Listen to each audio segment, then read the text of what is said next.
Një zinxhir vendimesh e komunikimesh të kryera nga sekretarja e Ministrisë së Bujqësisë Venera Qerkini ka krijuar një vorbull të një skeme të rënd keqpërdorimi dhe favorizimi, e cila përpasoj i ka shkaktuar dëm të konsiderueshëm buxhetit të Kosovës. Dokumentet dhe bisedat që do të publikoj Vox Kosova zbulojnë se Venera Qerkini, te zake e presidentes Vjosa Osmani, ka ndarë kontrata në prapaskenë, jashtë ligjit, duke shkelur procedurat dhe duke larguar me forcë nga rruga çdo zyrtar që refuzoi t'i bindet. Më 16 qershor të vitit të kaluar, sekretarja Qerkini nisi veprimin. Ministria e Bujqësisë po bëhej gati të zhvendosej në zyret e reja, andaj ajo formon një komision prej 3 anëtarësh, i cili do të dalë në terren dhe do të vlerësojë çmimet e tregut për objektet e dhëna me qira. O2 Group, kompania që kishte në pronësi objektin ku deri atëherë ishte e vendosur ministria, nuk dërgoi fare ofertë, por nuk përjashtohet. Komisioni emëruar e fut në listë të qiradhënësve potencial këtë kompani, duke e marrë për referencë kontratën me ta të vitit 2023. Çmimi i qiras me O2 Group ishte 17 euro e gjysmë për metër katror. Ministria po paguante 27.300 euro në muaj. Secila ofertë që erdhi në adresë të Ministrisë së Bujqësisë ishte më e lirë se ajo e O2 Group. Vëmendje, këtu hyn në skenë Venera Qerkini. Fillimisht urdhëron të përcaktohen kushtet apo kriteret për vlerësimin e ofertave. Dhe ashtu bëhet. Ato i përshtaten skajshmërisht kompanisë O2 Group. Më pas, më 25 qershor, formon një komision që në bazë të këtyre kritereve të marrë vendim për fituesin e kontratës.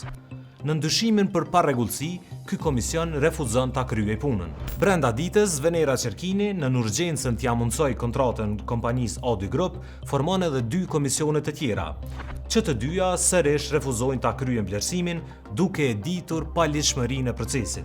Nga inati se s'po i binden, Qerkini e dërgon në komision disiplinor shef Pjezeqirin, udhëhecin e departamentit ligjor, i cili ishte emëruar në njërin prej këtyre komisioneve. Komision disiplinor jem konë, unë kom pas kështimet e mia që nuk ka qenë procedura në rregull, edhe kështu. Pse nuk ka qenë procedura në rregull sipas jush? Po çështju, ku mendoj që s'ka pas shpallje publike qështu. S'ka pas edhe kom refuzuar dhe tani kanë vendosur komisione tjera.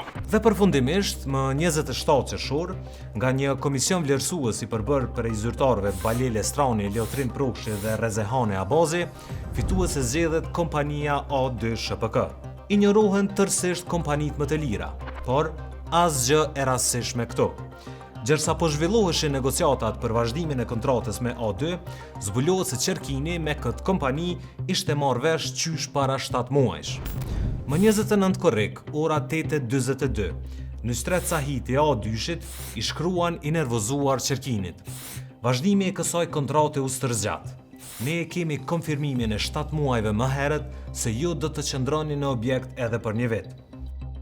Reagon të kështu sepse Qerkini, në një email paraprak, i thoshte se në kontratë s'mund të futej neni se objekti duhej të kthehej në gjendjen e mëparshme, sepse ai ishte në kundërshtim me ligjin. Por kompanisë O2 nuk i interesonte kjo, dhe Sahiti i shkruante Qerkinit: pranoni kushtet të njëjta ose lirona objektin. Qerkini insistonte, ose bëhej kënce insistonte, se ky nen është kundër ligjit. Po të njëjtën ditë, pak më vonë, i shkruante sërish Sahitit. Në lidhje me kontratën aktuale, lidhur me kthimin në gjendjen e mëparshme, departamenti ligjor ka shprehur qartësisht se çdo kërkesë e tillë bie ndesh me ligjin për prokurimin publik. Por pak do të zgjaste kjo. Më 11 gusht 2025, Qerkini i shkruan sërish Sahitit të kompanisë O2. Ju njoftojmë se tashmë jemi dakorduar të përfshijmë nenin mbi kthimin në gjendjen e mëparshme.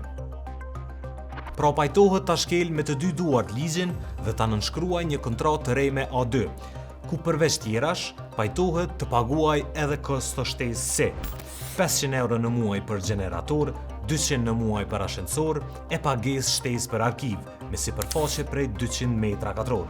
Si përfundim, më 1 shtator, Ministria e Bujqësisë i jep sërish kontratën kompanisë O2 Group SHPK për shfrytëzimin e 5 kateve në shumë totale prej 47.600 eurosh. Vox Kosova ka pritur një përgjigje nga Ministria e Bujqësisë që nga java e kaluar, mirë po deri në publikimin e kësaj historie, një të tillë nuk e ka marrë, njëjtë siç ka vepruar edhe kompania O2 Group SHPK në interesimin e mediumit. Ligji u shtyp, procedurat u shkelen dhe parat publike u ekspozuan ndaj abuzimit. Dhe krejt kjo përmes mekanizmit kriminal të ndërtuar me vetdije për të favorizuar një kompani të caktuar.